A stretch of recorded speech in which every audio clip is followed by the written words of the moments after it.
Tout d'abord, nous vous souhaitons une très belle et sainte année à vous et à vos proches. Et comme chaque semaine, nous parlons cinéma. Quel film avez-vous à nous proposer sur le thème de la prière dans le cadre de notre Minute Cinéma?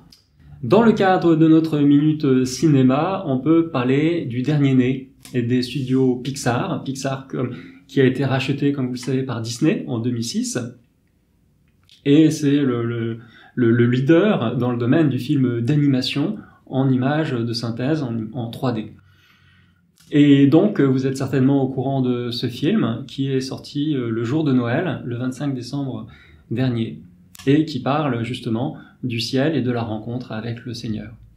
Oui, bien sûr, c'est Soul, la toute dernière merveille de Pixar Disney avec les voix françaises de Omar Sy, voilà, je cherchais, et de Ramsey.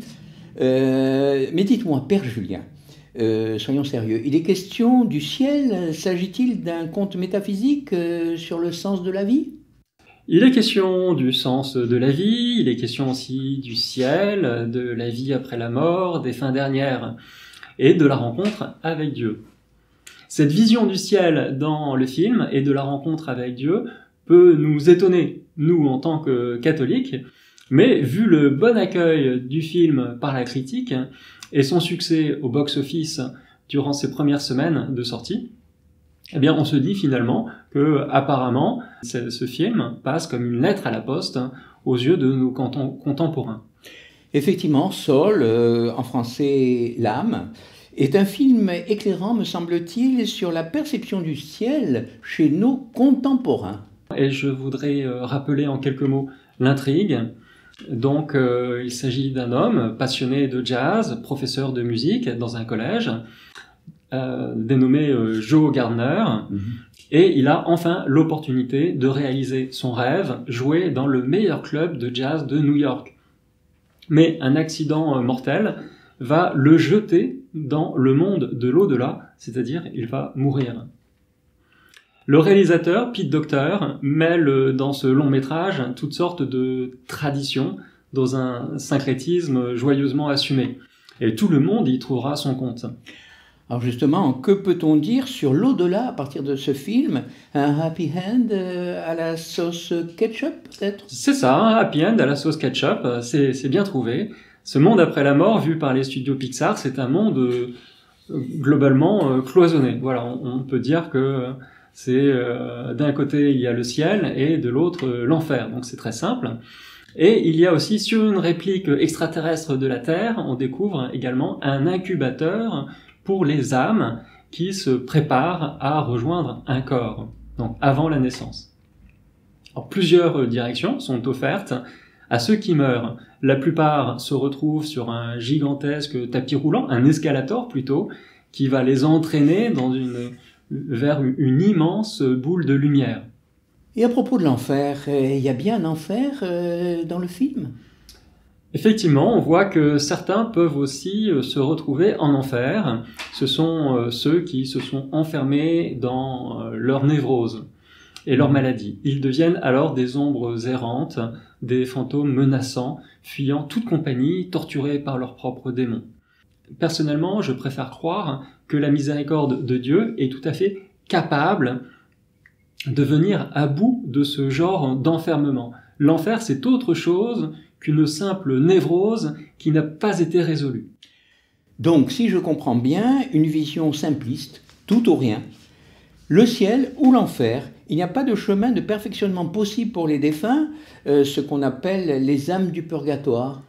On évoque le purgatoire, et je voudrais rappeler ce paragraphe 1030 du catéchisme de l'Église catholique, où il est question justement du purgatoire, belle définition du purgatoire, je cite, « Ceux qui meurent dans la grâce et l'amitié de Dieu, mais imparfaitement purifiés, bien qu'assurés de leur salut, souffrent après leur mort une purification afin d'obtenir la sainteté nécessaire pour entrer dans la joie du ciel. » Une raison pour expliquer cette impasse sur le purgatoire, Père Julien ?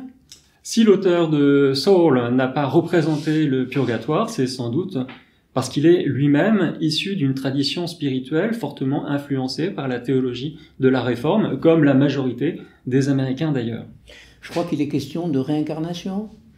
Pour quelques rares exceptions, comme pour le héros de l'histoire, Joe Gardner, il y a aussi apparemment la possibilité de se réincarner dans le corps d'un animal. Alors en l'occurrence, c'est un chat.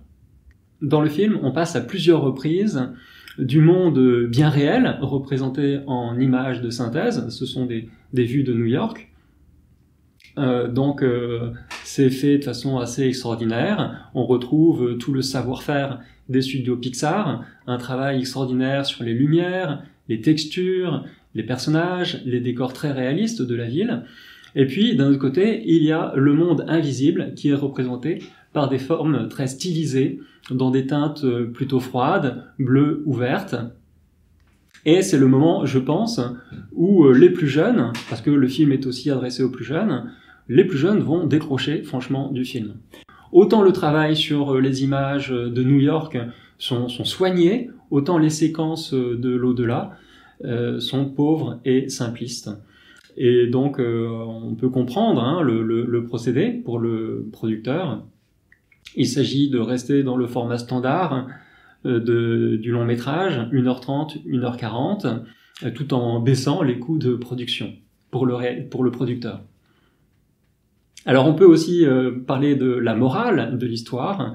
La morale de l'histoire tient en quelques mots, ne pas s'enfermer dans une passion qui peut devenir une passion dévorante, comme une obsession, et qui pourrait nous couper du reste du monde et des autres. Ne pas conditionner non plus son bonheur à des objectifs, à la réussite dans tel ou tel domaine.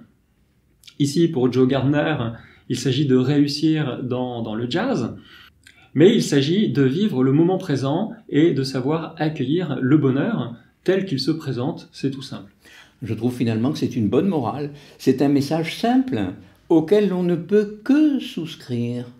Bien sûr, mais du point de vue de l'image du ciel et de la théologie, finalement, eh bien, c'est plus décevant. On voit des âmes sur un escalator géant se perdre dans le grand tout, s'anéantir. Les âmes sont comme des poussins dociles poussés sur un tapis roulant avant de disparaître dans une purée cosmique. Alors, où elle est, là, cette rencontre qui est le modèle, finalement, de l'alliance et cette relation d'amitié que la Bible nous propose. Eh bien, merci, Père Julien.